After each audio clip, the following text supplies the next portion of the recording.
Hello, welcome to the Triathlon Podcast. I'm your host, Bo. This is my co-host, Tenny. We talk about sports. What are we talking about this week? Well, this week we're going to be talking a bit of cricket, bit of soccer, Check. bit of rugby league, Check. bit of NBA. Love it.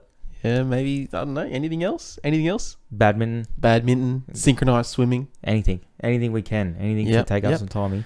But before we get into any of the sports today, bit of sad news coming out of Manly. They lost the young forward Keith Titmus a couple of days ago. He unfortunately passed. Terrible. So condolences to his family. Yeah, I don't really know where we go from that. But yeah, that was really sad news coming out yesterday. So yeah, we send our best out to his family and friends. But trying to move on. This year, the footy's over. It's upsetting. What's not upsetting is Queensland winning the State of Origin. That was fantastic. We're going to get into that, all of that. Denny's going to have to tell us what went wrong there for New South Wales. But Everything. before we do jump into that, we're going to be covering the A-League pretty heavily this year. We're going to be covering Test cricket mainly, a little bit of the Big Bash, bit of NBA, a little bit of NFL maybe later in the year. But we'll start with the A-League. We are going to be running a tipping competition. If we can work that out, there will be prizes for first, second, and third. So cold hard cash? Oh, it's going to be cash. Yeah, a bit of cold hard cash. Yeah, so if we can get on top of that and get it worked out before the season, first place will be $150, second place will be $100, and then third place will be $50. And you'll get one of these coolers as well. So One of these ones. we'll let you know in the coming weeks what's going on with that. I think the season starts December 27th, so we've still got a little bit of time to work through that, and we'll get everyone signed up. It's going to be free to sign up, and many people as you want, and we'll get into that. But anyway, moving on. Last Wednesday night. Oh. Jeez, it was a good night. Give us your thoughts. Oh, mate. I don't even know. What was I doing? Where was I? Was I watching the game? I was here. Yeah, we were down the pub. We were down at the pub, that's right. Oh, mate, I don't know. It was unbelievable. I don't understand what was happening. Yeah. Queensland, I mean, I don't know. I couldn't tell you. Everything just went wrong for New South Wales. Is it safe to say, like, Queensland obviously were good. They deserve to win the game. Yeah. But is it safe to say this is the one that got away for New South Wales this series? 100%. We had a way better team on paper. Yeah. And we're better for periods of pretty much every game. Yeah. Maybe not game 3. Game 1, that's the one that got away. Like, you were up 10-0 at half-time, dominated the first half. I think you actually messaged me at half-time of the first game, and you said this will be 40-0. Yeah, mate. Well, I said something like the floodgates have opened or something. After they scored that first try, I was like, the floodgates have opened. And they scored another try 5 minutes later. I was like, yeah, this is it. Yeah. But they just couldn't get it done. And game 3 was always going to be hard for them at Suncorp. A lot was made of the refereeing. I think he wasn't great. Obviously, he wasn't great. Let's just talk about that penalty try. That's the one that's bugged everyone. The Josh Addo-Carr. Oh, yeah. In no world can that be a penalty try. He's 15 metres out from the line. I believe he would have got there. And I think a lot of people believe he would have got there. But you can't give that. You can't give it 15 metres out from the line with 4 defenders around the ball. He gets there. So did he get sent for 10 in the bin? Yeah, he got 10 in the bin. Yeah, Corey Allen got 10 in the bin. Yeah, Corey Allen. I think they got it right. It was a professional foul, and I think he would have scored, but you cannot give that a penalty try. Maybe. That's the one that burnt. That's the one that burnt everyone. Yeah. It's still burning him now. Yeah. It burns me. I think Jai Arrow, that was a dog act from Jai Arrow as well. James Sesko is lying unconscious on the ground. Jai Arrow picks him up, slams him and smacks him in the head. Yeah, I think he regretted it straight away. I think if you watch the footage for a second longer, he's the one that puts his hand up. And I mean, calls the ref you over. can regret everything all you want. Yeah, it doesn't. I don't change think the he fact knew that he was you've still done unconscious. it. It's like it's the same with Soliola a couple years back. Yeah, when he had hired Billy Slater. Yeah, that was bad. And then he was like, he checked on him. It's almost the exact same thing, but maybe even worse. Maybe depends on how you look at it, because James Sesko is already knocked out. Yeah, and I think to smack an in unconscious Jai's person, defense, and I think he knows it was bad. It's a bad look. It's a bad look for everyone. I don't think he knew he was knocked out. First thing, second thing, That happens all the time. After someone puts a big shot on, they don't lift them up and throw him to the ground, but they like tap him on the chest, like shove him in the chest, whatever. It's bad because he was knocked out, and I agree, and it shouldn't have happened. But I don't think he knew he was knocked out, and as soon as he did, and he put his hand up, and I could see that he definitely felt bad about it, and he apologised about it after the game. I mean, it doesn't matter how much you regret something, you did it. No, I know, but you can like say sorry, like you can apologise. It can be an accident. Yeah, okay. Let's just agree to disagree, mate. Anyway, Jair, I got your back, mate. No. It's all good. You're not welcome in New South Wales anymore. Well, he's going to the Bunnies. No, he's not. Anyway, enough about Jai Arrow. Anyway, Cameron Munster, he was very good. I thought Harry Grant's debut. Oh, he played amazing. Jesus, one of the best on the field when he was on. When he got on, he was outstanding. Yeah, I thought he was great. He just tore up the middle. Like he ran the ball a lot more than what I thought he would run the ball. Mm. But he got out there, he ran. He probably scored the game sealing try. Now the game was it ended up being 6 points at the end, and New South Wales were coming to get him late. I think Queensland won by 6. 6 points. I think it was. Was it 6? I think it was 6. I couldn't tell you. Yeah, I think it was 6. Anyway, Queensland probably bombed like 3 tries before New South Wales got their... Valentine Holmes bombed 3 tries. Yeah, so I think that made it seem a bit closer than the game actually was. Yeah. I think Queensland dominated the game for about 70 minutes. Like, surely, yeah. They were well on top. Harry Grant, yeah, so one of the best debuts, I think, for a Queensland player in a game 3 too. And he's only played 17 games of first grade. Like, that's unbelievable. And Cameron Munster, he took the game by the scruff of the neck. It's funny, he got player of the series. He probably only had a good half in the second half of the first game. Didn't play the whole second game. And then had probably a good 60 minutes in game 3. But he was very good the other night, I thought. Very good. I didn't have him for my player of the series. Who'd you have? I don't know. Not Cameron Munster. That's for sure. Yeah. Well, I would have had someone that played all 3 games. Yeah. I had Tedesco, but he went down as well. Big loss for New South Wales. Huge. Big loss. And a player that went down early in game 1, Cameron Murray, I think he was a huge loss as well. I think it was a big part of what they were going to do off the bench there. Yeah. Oh, well. Always next year. Yeah, well, I think it's like a lot of New South Wales fans are down in the dumps, but I think this is what Origin was before Queensland went on that 8 in a row. It was up and down. Like, Queensland would win, New South Wales would win a couple, Queensland would win a couple. I think it's just evened out again now. Well, I mean, back then the teams were pretty even, but you saw when Queensland had a way better team, they won 8 in a row. Yeah. And New South Wales has a better team, and we bloody lose 2 of 3 games. Yeah. So that's... You're talking about better teams, though. That Queensland team that they had when they went on that run, they had some of the best players to ever play in their positions. Like, it's a different story. Like, you had Thurston, Cronk, Lockyer, Cameron Smith, Greg Inglis, Billy Slater. Like, these are... all in their primes as well. Yeah, these are like all-time greats kind of thing. Anyway, let's talk about some interesting trade news. I want to start with Albert Kelly. Remember him? He's been playing in the Super League last couple of years. Yep. He was a bit of a dynamo there for the Titans for a few years. Kevin Walters had actually brought him into the Broncos system in a train and trial situation. So he's not guaranteed a contract, but he'll get the preseason with them. And apparently he's been training pretty well. So thoughts on that? Yeah. Oh, the Broncos, they've already got halves. They've got halves for days. Yeah, but it has been a sore spot for him in the last few years. Like, they've been chopping and changing and haven't been able to lock down a good combination there. Milford's just done nothing for him for years. I remember Tom Dearden come in and played some good footy last year, but Brodie Croft, like, he was really poor last year. After coming from a good system, he was very poor. Yeah. I mean, they've had huge raps on Tommy Dearden for ages now, years, and then they bring in Brodie Croft to 7. I know. And now they're going to bring in Albert Kelly, maybe. Another halfback. I didn't think about that. That's not putting a lot of confidence in Dearden, isn't it? Bringing in. That's like, what was he coming off the bench playing hooker? Yeah, he's coming off the bench playing hooker, yeah. I mean, I don't know what the Broncos are doing, mate. That's not it. It's either he's the guy or he's not the guy, though, isn't it? Yeah. And they're saying he's not the guy. Yeah. So I'll be interested to see what happens there.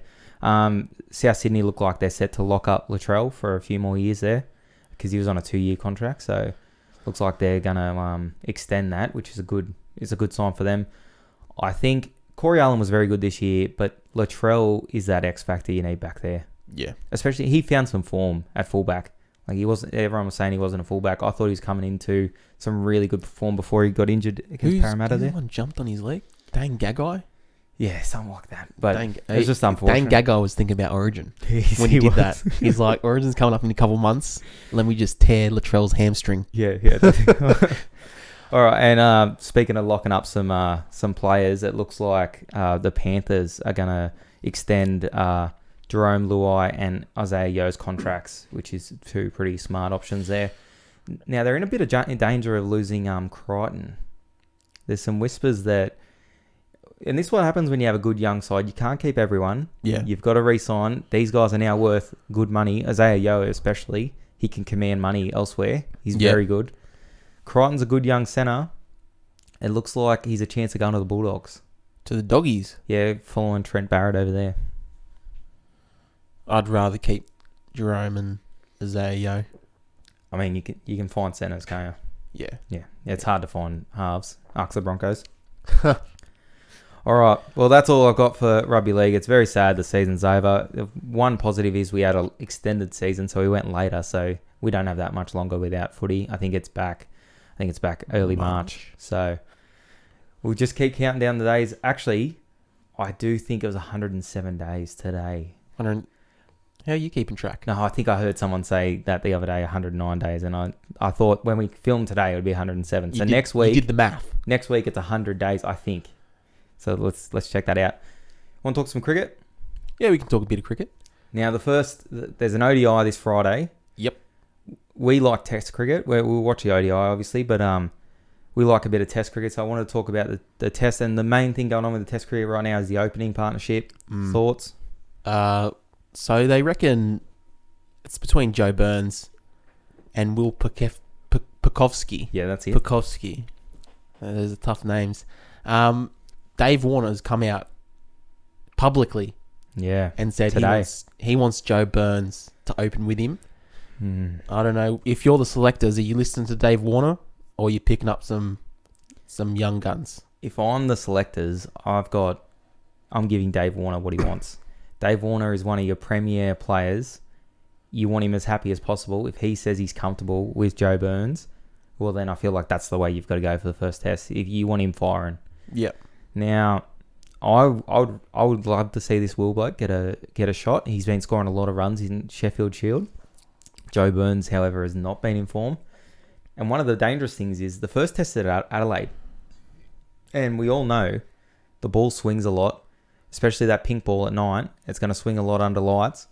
If they're batting at night and he's just getting in, he's under a ton of pressure. Because the selectors will throw David Warner a bone, but they won't wait around forever. If he's not scoring runs, he'll be out of sight. Yeah, surely. Do you think they'd bring in the young gun for? Yeah, I reckon they would. I reckon if Joe Burns is out, he's in. He gets a crack at the second test, and if he can perform, then that's his to lose then. Yeah. All right, this is the predicted team that they've got. They've got David Warner, they got Joe Burns, then they got Marnus Labuschagne, my favourite player. Oh, the big boy. Jesus. The big dog. He's the big dog. He's the big dog. He comes in and falls a little bit of filthy leg spin too. I love it. You got Steve Smith, the GOAT. Travis Head. I thought he played well last year in the tests. He's capable of scoring some runs there. You got Cameron Green. Now he's a bit of a young bloke. Apparently he's batting at an average of 66 runs at the moment, so that's really good. I haven't heard too much about Cameron Green. How old is he? Do you know? Does it say how old he is? He's 21. Oh, okay. Yeah, so it was between him and Matty Wade, it says, but looks like he's going to get the nod there. So that's interesting. So he'd be the wicket keeper then? No, Tim Payne's in the side. Yeah, Tim Payne's in the side as well. Why getting Wade in there? No, so Matty Wade's a bit of a batsman too. Yeah.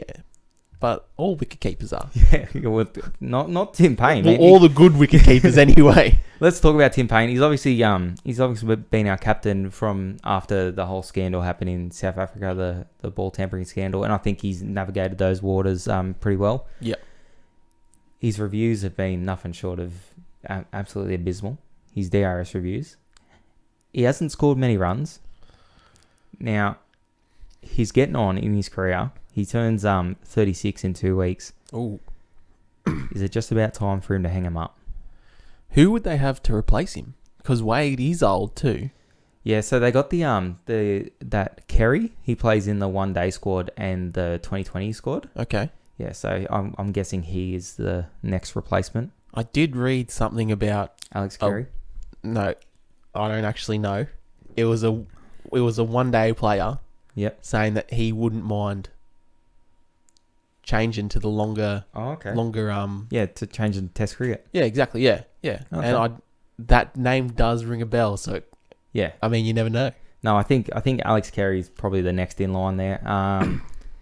Tim Payne, they have a saying: you have a leader for war times, you have a leader for peace times, and he was a good wartime leader. Yeah. He got us through those waters, and now I think we need a captain to take us forward. Who do you got taking over the captaincy? Do you give it back to Steve Smith, or is that boat sailed for you? I don't think he should be captain anymore. I think what happened was like that was the end. There's no coming back from that. Yeah. Unfortunately, because I think he is a good bloke. So do you go a batsman? Do you go someone young like Labuschagne, or do you maybe go to the bowlers? You look at maybe Pat Cummins there. Yeah, Pat Cummins maybe. Because you don't want to go too old. You want a captain for the next years, and Yeah, Pat Cummins is a good option. I think he seems like he has a good level head there. Yeah. There's no one else really in that side that I can really see. Not screaming out, eh? Nah. Yeah, I agree. I think Travis Head is another one, but I think he still hasn't fully cemented that spot to give him the captaincy. So he's another one in the mix. Let's go to the bowlers. The team picks itself for the bowlers, doesn't it? It's Paddy Cummins, Mitch Starc, Josh Hazlewood, and the GOAT. Nathan Lyon. He is the GOAT. He is the GOAT, yeah. No, well, that bowling attack's number one in the world, I think. 100%. Like, Pat Cummins, he's just unbelievable. Mitchell Starc, when he's on, he can knock over anyone. Josh Hazlewood, great bowler. And Nathan Lyon, man, I love him. He's just born in the wrong country. We got the worst spinning pitches in the world. Where? India? India, yeah, India, the subcontinent. They got the best ones. I'll tell you who I miss. What's his name? Mitchell Johnson. Oh, yeah. With the Mo. Yeah. Mitchell Johnson when was it? 2011? Yeah, fantastic. 2009, something like that. Something like that. The summer he had when he was on, it was unbelievable. So Cummins is only 28, so he's still got a few good years there. Hazelwood's 30, Stark's 31, and Lyon's 34. But I mean, he's taken 3 steps and bowling off spin. Like, I'm pretty sure you can play here 75. Yeah. All right, NBA. The NBA. The NBA. It's on. When Christmas. Does it start?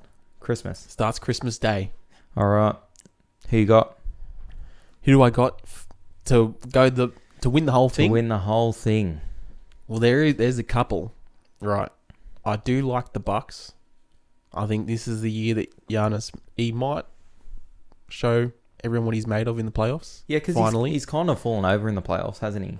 Like, especially this year, I think they played the Heat, and the Heat just handled him so well. Yeah, was it 4-1? I think they beat him.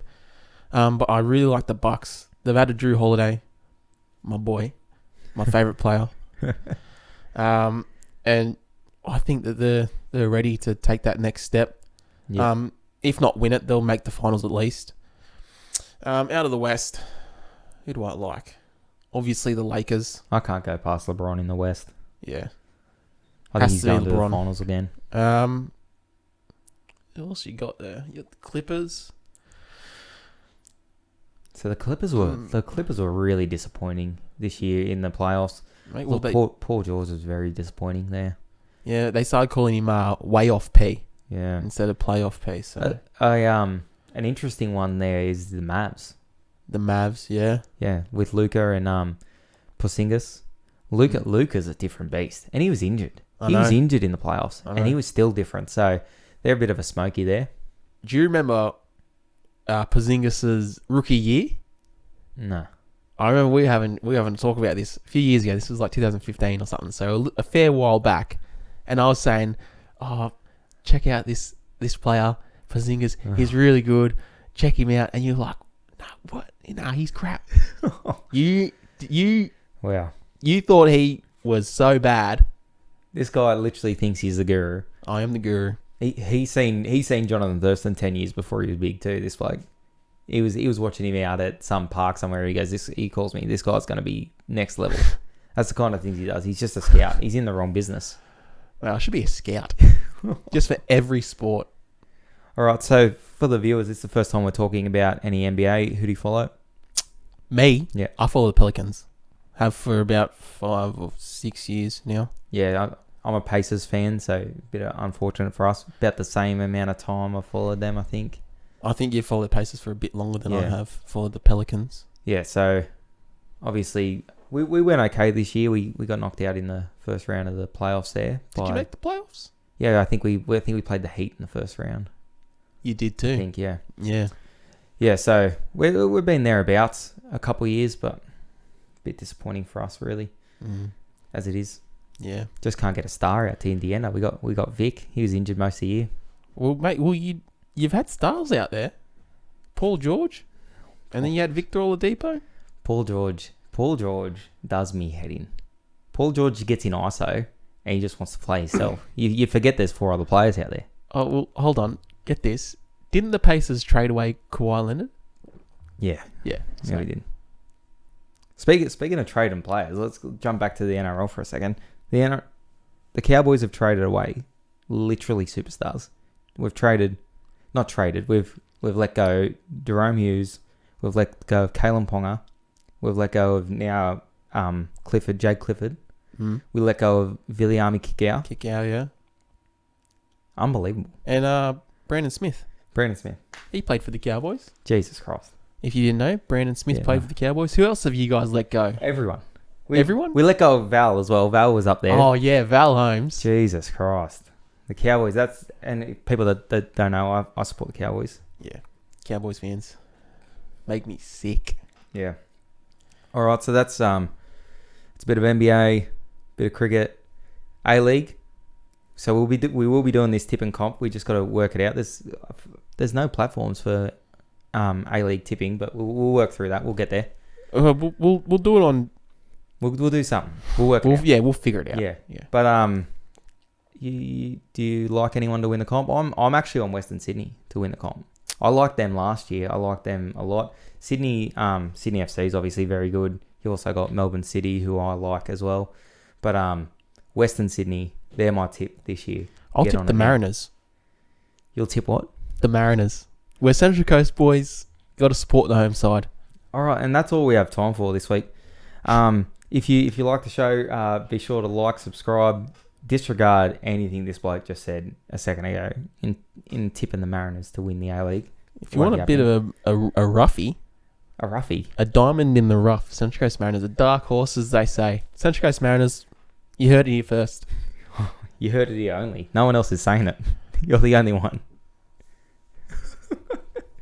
All right, that's it. If you liked it, subscribe, like the video, check us out on Instagram, TikTok, YouTube. We got anything else? Twitter. Oh, Twitter, yeah. Check us out on Twitter as well. You said Instagram, didn't you? Yeah. And that's it, guys. Thank you.